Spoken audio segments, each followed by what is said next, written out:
Hello everyone, and welcome to the first edition of How to Improve at Roguemon, featuring the early game, which will take you through getting out of the tower, through the rival fight, and all the way through Brock, or as I like to call him, Discount Dwayne Johnson.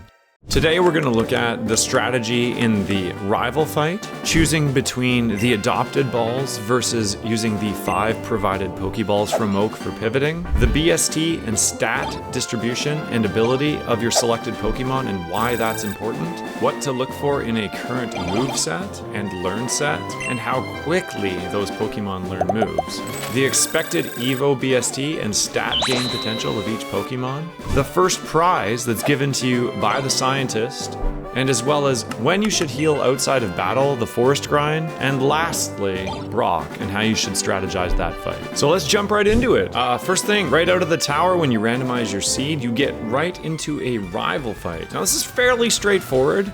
You will always fight the Pokeball to the left of you. So look at all 3 of them, and what I consider the most when I'm doing this is the BST difference, or base stat total difference, between the Pokemon I choose and the Pokemon that I have to fight. For example, if I'm doing a Rock Seed and I look in the left ball and I see a Knackley, a 280 BST Pokemon, and then I look in the middle ball and I see an Arkin, a 401 BST Pokemon, I'll know that if I take the Arkin, I'm going to have a significant advantage going in terms of my stat total over the Knackley. However, in some niche circumstances, sometimes typing matters. For example, say you're doing a Grass Seed and you are offered a Snover. Now, Snover might have a BST advantage over some of its opponents. However, it does have a worse typing because Grass and Ice has a quad weakness to fire. So you want to take the typing of the Pokemon into consideration as well. Another little niche situation that comes up sometimes is there are Pokemon that don't learn any moves in Roguemon. An example of one is Beldum. Now Beldum actually has pretty good typing for being a low BST Pokemon, so sometimes I just take it out of the lab so I can see its entire moveset without risking scouting it in the wild. That way, if it's really good, I know I can just run it, and I don't have to risk like wasting catches on it or risk dying to it to see its moves in the wild. Now when you escape the lab, you're going to immediately notice there's going to be 5 Pokeballs sitting in a grass patch right outside of Oak's lab, and a little cute sign next to it saying, "Adopted Pokemon, a tragedy, free to a good home." Anyway, you're going to run right past those because if you want to improve at Roguemon and give yourself the best chance to win, you're going to want to go up and get those 5 Pokeballs from Oak. The reason why these 5 Pokeballs hold such power is that you're allowed to catch multiple of the same Pokemon in Roguemon. So if you happen to find something that you really like, you can catch multiple of them to try to get something that has higher individual values. So, or IVs for short. And what that means is basically you'll have inflated stats. So you might catch 2 of the exact same Charmander, but if one of them has way higher individual values than the other one, then the stats are going to look like they're inflated as well. IVs are on a scale from 0 to 31, 31 being the best you could have in each individual category. So HP, attack, defense, special attack, special defense, and speed all will have their own IV value. Sometimes if you put a defensive Pokemon in the front of your team and you use it to scout, you could even go as far to scout the power of the special attack or attack of that Pokemon, and even to a further degree, maybe even the IVs.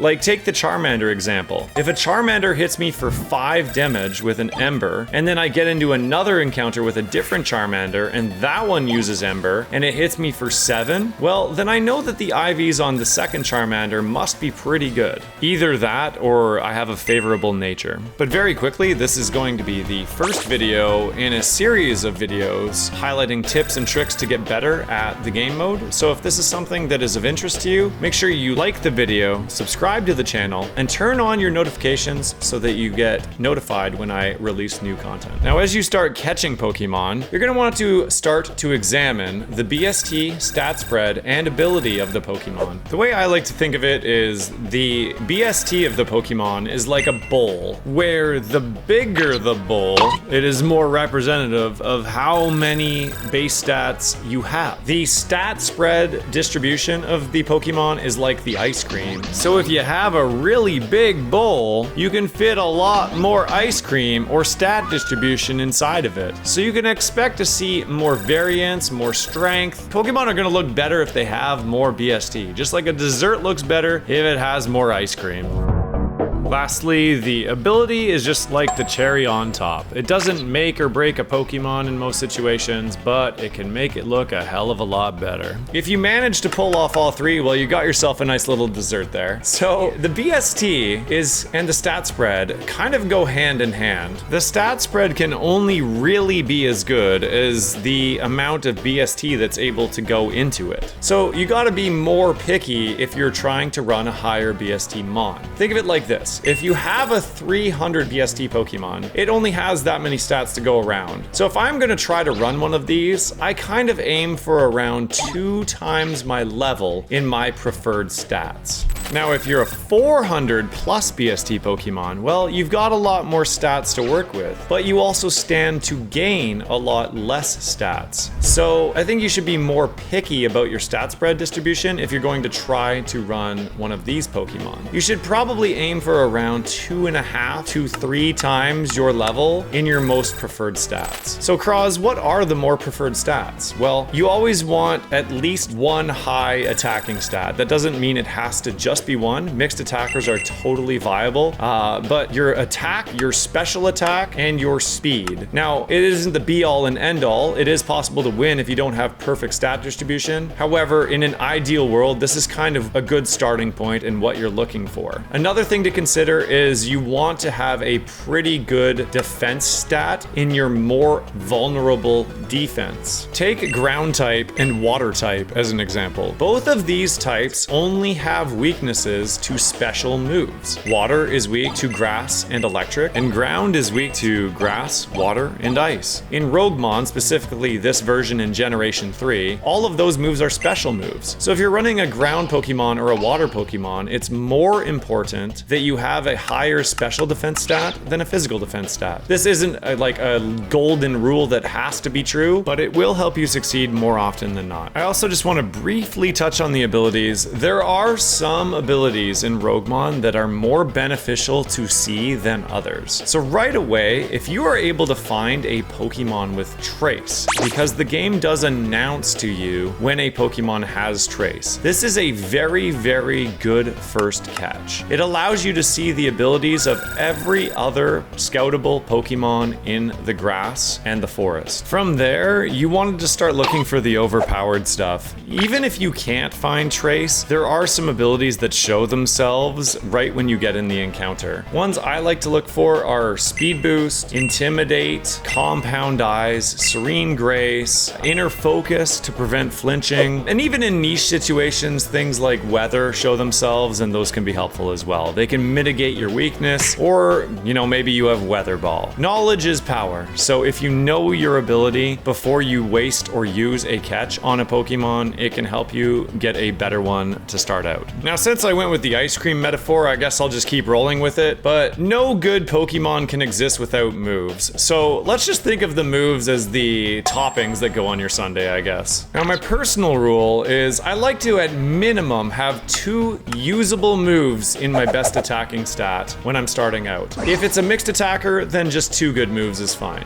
Things I like to look for are stab or same type attack bonus. So if I'm a flying type, having a flying type move is preferred, as this gives me a 1.5 boost on top of that move's power. If it's not stab, that's fine, but you should try to aim to have something that is a 60 power or above and give you decent coverage in terms of what you can hit super effectively. Now, if you take a look at Viridian Forest, you're only able to fight the trainers, and there's a total of 11 Pokemon that you have to beat in order to make it through and fight the rival and then Brock. You have to assume you're not likely to one-shot most things, offerings. So you should try to plan to have about 20 PP to get yourself through the forest. If you run out of moves, you're just gonna be struggling and it's not gonna be pretty.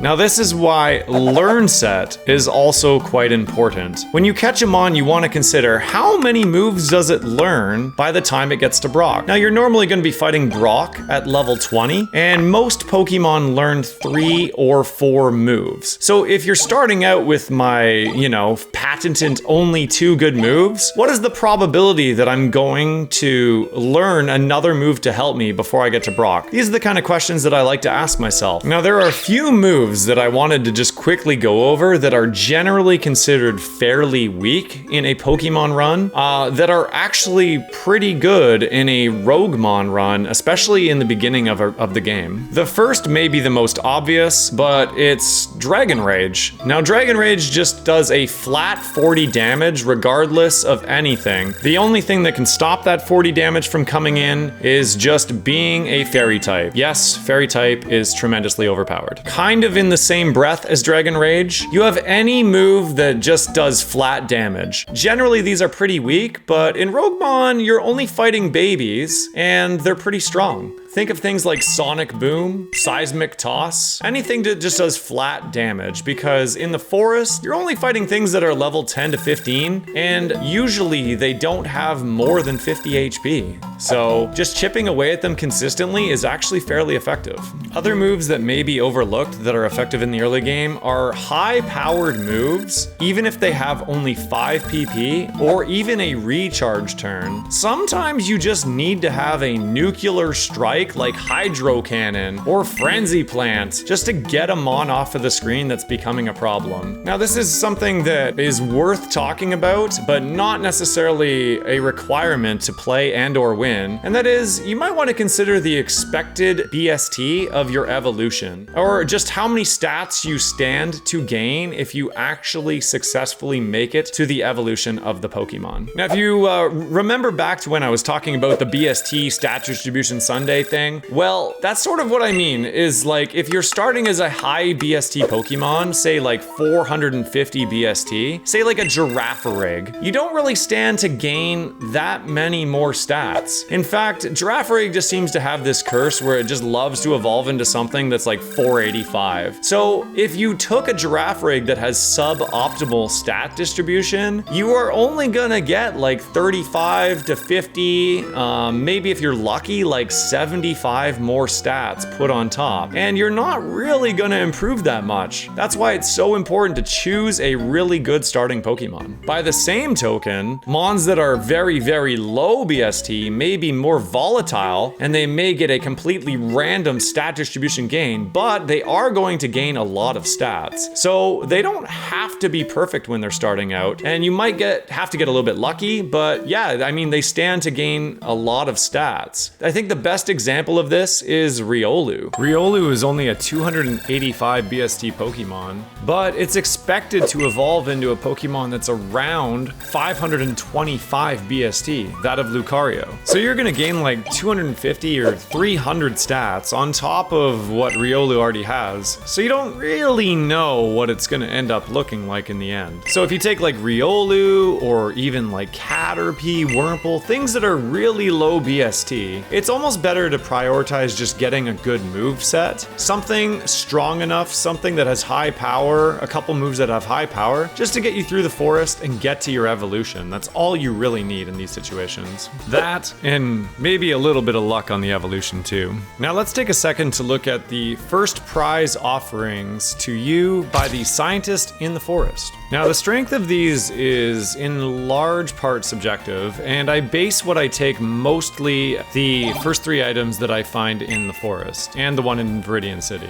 Now people are gonna have varying opinions on all of these. I'm just gonna run you through situations where I think that each individual prize has a chance to shine. Let's start with Potion, Paralyze Heal, and Antidote. Now this prize is just always good. This actually, before there was a prize called Starter Pack, we jokingly called this one the Starter Pack just because it gives you a little bit of everything you need. It gives you 1 extra heal and a couple of status heals. This one is always a good choice. By the same token, these 2 two are kind of the same. 2 potions and an antidote, and 2 potions and a paralyze heal. Both of these are good. I'm more likely to take these if none of the first 4 item checks are a potion. Next, we have the status cap increase of 1, a status heal of your choosing, and a potion. I'm more likely to take this one if 1 or 2 of my checks give me a status heal right off the start. That way, I know I'm not going to go over my status cap, waste any items. Then we have the HP cap increase of 50, which allows you to hold more heals. This is a high roll prize. It's probably better suited for higher BST Pokemon or Pokemon that have a very, very nice move and stat distribution right off the rip, because you don't get any additional resources. All you get is future cap space, which is really useless if you don't think that you're gonna beat Brock.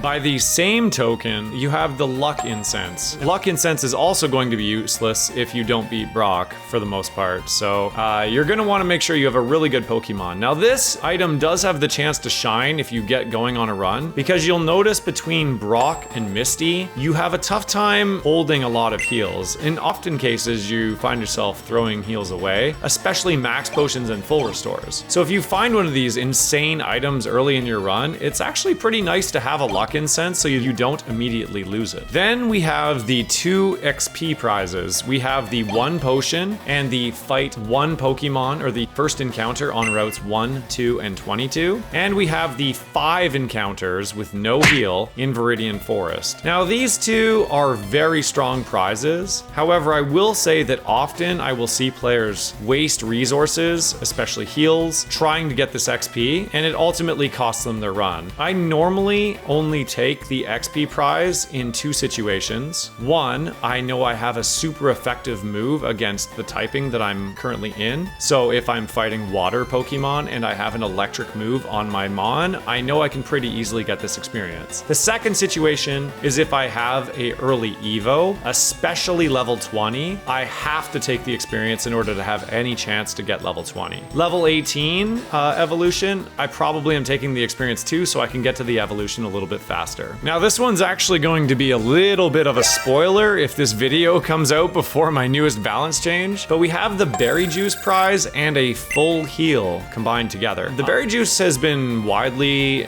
viewed as the weakest prize. However, I do think that it's pretty strong on friendship evolution Pokemon and really, really low BST Pokemon. When you think about it, the Berry Juice is probably going to proc on the very first fight every single time, and even if it doesn't, you take it off and use it. So you're only losing out on maybe a couple hundred XP, and ultimately that's not going to be what costs you up to Brock.